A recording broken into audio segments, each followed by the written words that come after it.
button. Let you edit it in post. Yep.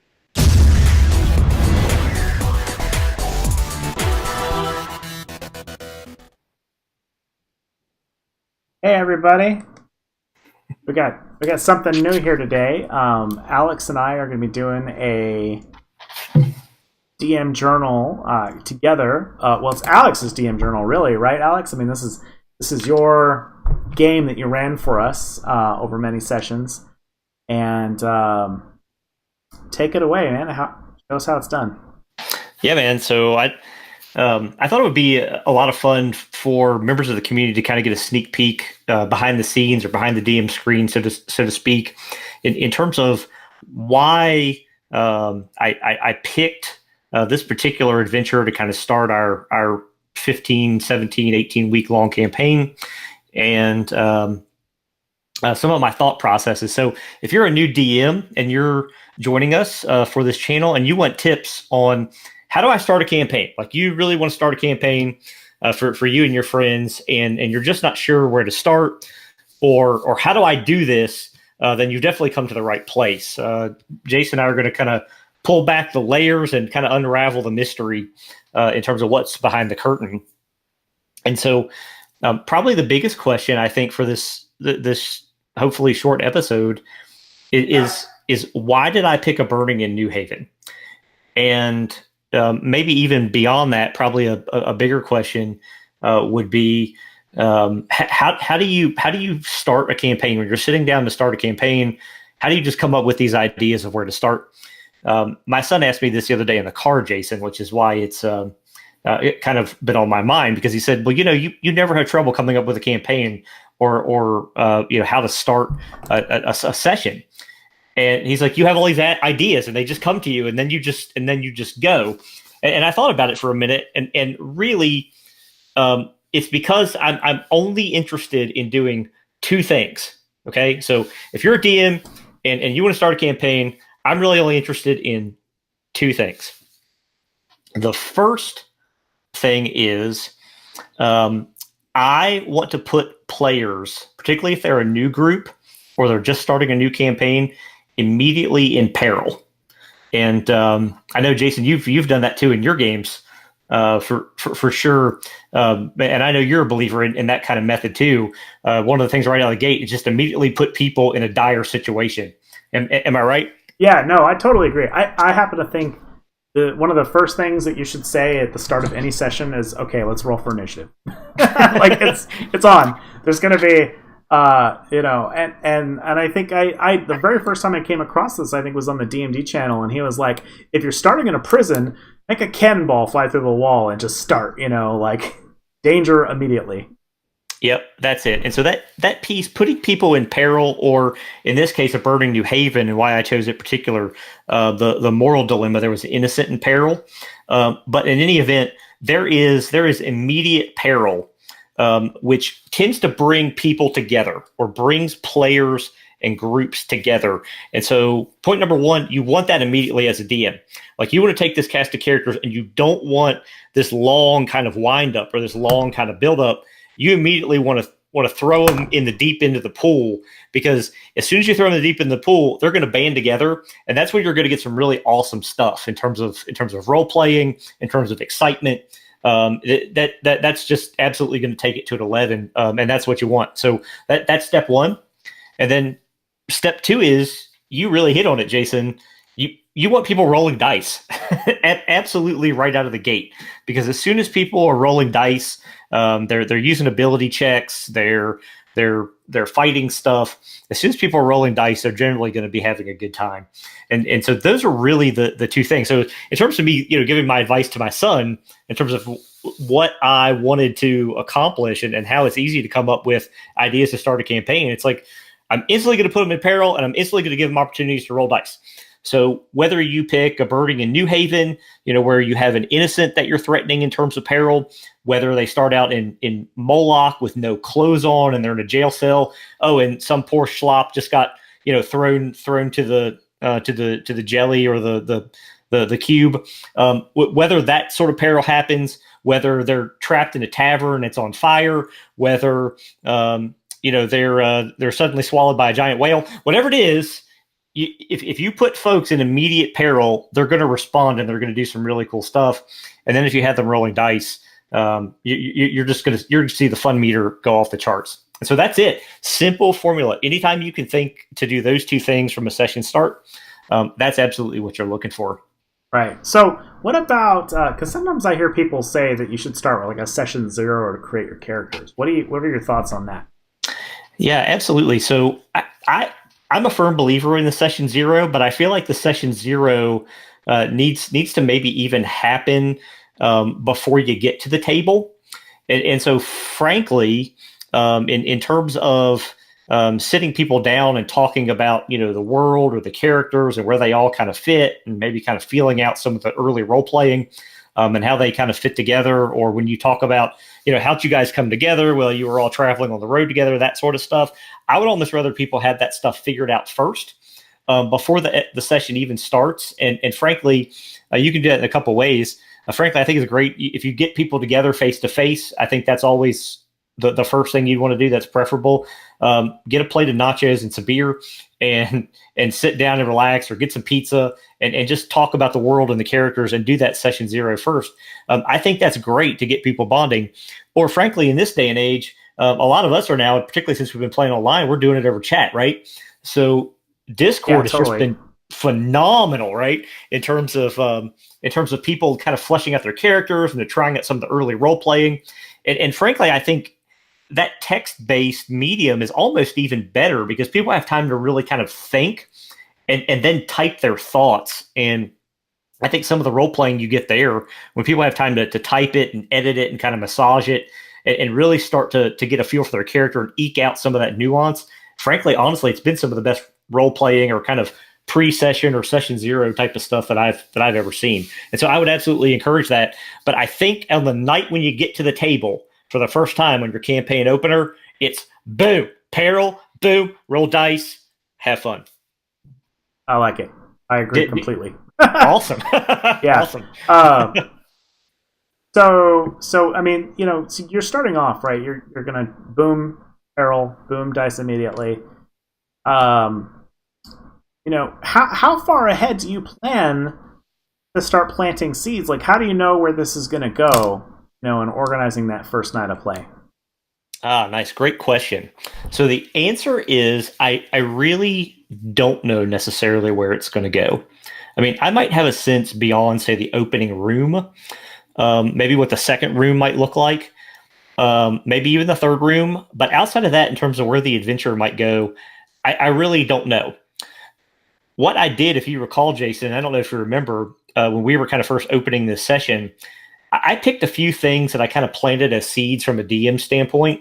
I talked about how the party was having trouble sleeping, how there were whispers among the townspeople of some evil kind of growing, how there were maybe some children that had gone missing, how maybe there was some darkness happening in the woods, how some of you were having nightmares, maybe a recurring nightmare about a thin man in an informal dress, but you could never see his face. I didn't know what any of that stuff meant. I'm here to tell you, I had no clue. I had no plan. I didn't know what any of that stuff meant. And what I did is by planting those seeds is I really wanted to see what the players were going to say or what they thought was going on. And so anytime I hear a player go, oh, you know what? I think that guy in the thin jacket that we keep having the nightmares about, I think that guy is the, blah, blah, blah, blah, blah. The minute you hear a player say that, you really want to pay attention as a DM and make sure you get that down because they just wrote kind of part of the next story arc for you. And you go, aha, they've just given me who this guy is and who this could be. And so then I take very copious notes and then I try to fold that in. In a way, they're actually taking the lift off of me as a DM and creating those pieces for me as a DM. So anytime your players give you that, it's the best gift they can give you. As I said, I just really just plant just a few little seeds to get it going, and then I kind of let them take it from there. Yeah. No, I mean, you're kind of a mad genius, though, because I never would have guessed that at the end of the adventure, because you tied it all well so together. I mean, we were, at this point, the adventure's out, so hopefully I'm not spoiling this for anybody. Yep. So if you haven't seen the adventure, earmuffs for like 30 seconds. We go to face like the god Set at the end, And I totally thought, like, at the beginning, when you're talking about the nightmares and a figure that we saw, like, that was him. Like, you must have had, like, a master plan the whole time.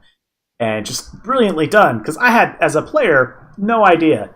No idea that the whole time you were just sort of crafting as we went.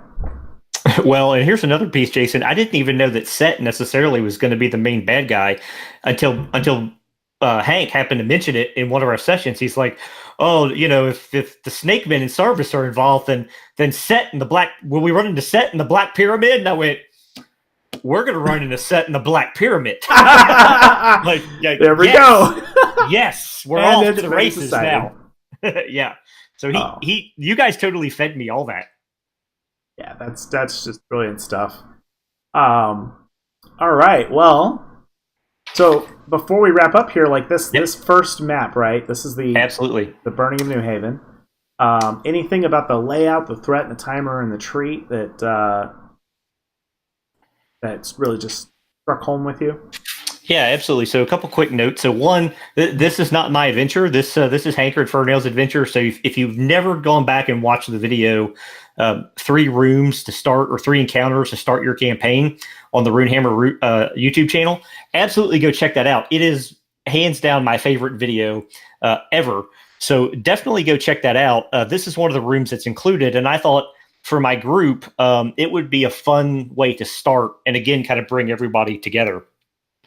So why did I choose this one in particular? We kind of want to do dark fantasy, right? And right. This is really the dark fantasy setting that you're looking for. So the next step that I do after I think about, I really want to put people in peril and I really want them rolling dice, is then I kind of visualize what the scene looks like, almost like a movie scene, like whether you like Buffy the Vampire Slayer or Firefly or wherever you're drawing inspiration. I kind of imagine the scene, and this really spoke to me. You've got a town in a time of need. It's a town that's fallen in doom. Everything is in disrepair. The streets are thick with black mud. There's always a constant drizzle in the air, and and the air is thick with the smell of burning flesh. And all that stuff from Hank really puts you right in that dark fantasy kind of mind frame. So I picked that. And then B, it's also a super simple room to run. So in terms of your timer, you roll the D4 timer. You've got the burning pyre here with poor little Sarah Westbrook. She's there. Right. God help you. She's going to burn to death. I mean, she's a young girl with this hair, and she looks like she doesn't belong. And her attackers are these evil witch hunters. And they're kind of their leader there, who are just a perfect villain. And so in terms of taking it back to our premise, which is we want to kind of get people engaged in action, have them pull together. Nothing says, hey, pull together. Nothing says pull together like saving an innocent. And as Hank points out in his video, he would be absolutely shocked if the party went, let her burn. We're going to go have a beer in the tavern.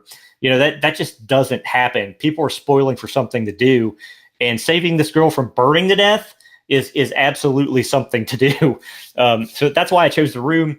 You can see I use a ton of 2-minute tabletop assets to put it together. In terms of the treats, you've got these little carts. They're like shields and spears and pieces of wood, and there's got this table full of like torture instruments. Like there are all kinds of things that the party could have picked up. They could have tried to knock on doors and talk to townspeople. There are all kinds of different things that they could do to try to quote win or make their way through this room. And it's all right there in this tiny little setting that really kind of gets the action going and sets the stage for this really dark and ominous campaign. And I think you'll agree in terms of Sarah Westbrook and what happens to her sisters ultimately later. There's some evil stuff going on with Duke Harold in this town, right? And so that's really where I want to kind of throw people in the deep end and get them into really into that setting. And this just felt like the perfect board and the perfect adventure hook to do that. Yeah, and I absolutely love the simplicity of the space. You don't need complicated tunnels. I mean, you can have that, but it worked very well. And I think we even used, I seem to remember there were a couple of search rolls that happened here and there kind of coming into it. Absolutely. And then you just ran with it kind of almost a theater of mind step after we sort of resolved the first combat. You were like, okay, yeah, there's an inn here, and you could take her to drop her off, or you could go there. You did a really nice job of offering us seeds, for the next step too. All kind of in the moment, which I thought was really nice. Yep, awesome. And Jason, maybe that sets us up for the topic for the next session, which is, the next board is Duke Harold's Mansion, but what do I do in between boards? Like, how do I get the players from one scene, to the next in our TV series here, our exciting TV series? How do I do that? What do the transitions look like? I love it. Yep. Yeah. So we'll talk about that next week. Yeah, let's talk about that next week. And hey, all you viewers out there, if you have anything that you want us to talk about in this, or that you have a question on, I read the comments down below every day. So, drop it in there, and we'll scope it out, and we will answer you for sure. It may not be an answer you like. It may not be an answer. It may be an answer of like, I don't know. But we'll give it the good college try. Yep, absolutely. And I just want to say thanks to all the diehard Roll for Effort viewers who have stuck with us through this campaign. Like, I'm absolutely humbled and blown away that you guys would watch this. And if you're still watching at this point in the video, thank you. That's awesome. That means a whole lot. And if any of our sessions or any of my thoughts about RPGs can help make your games better, then that just means the world to me. And that's what I want. We're all kind of climbing this ladder together. We're all trying to get better. We're all trying to improve. And if I can just help anybody in the community, absolutely, that's what I want to do. Yeah, absolutely. Amen. That's the truth. 100%. Yep. Okay. All right. Well, we'll catch everybody next week. Yep. Thanks, Jason. Bye.